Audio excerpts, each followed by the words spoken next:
خبر شامل کریں گے ENA نیوز نمائندہ امجد علی کی۔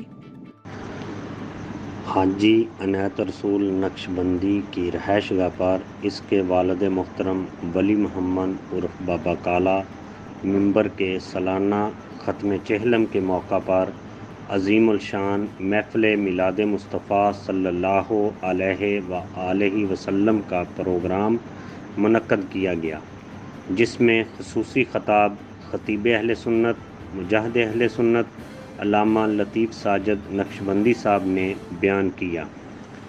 صدارت سید تنویر حسین شاہ صاحب نے فرمائی۔ مہمان خصوصی الحاج محمد امین رحمانی صاحب، علامہ صدیق سائیدی صاحب، غلام رسول ٹھیکیدار، اکرم ذکی، علامہ ارشد جماعتی، شفیق الرحمان، ڈاکٹر صادق، اس کے علاوہ لوگوں کی بہت بڑی تعداد نے شرکت کی۔ پروگرام کے آخر پر شرکاء میں لنگر بھی تقسیم کیا گیا۔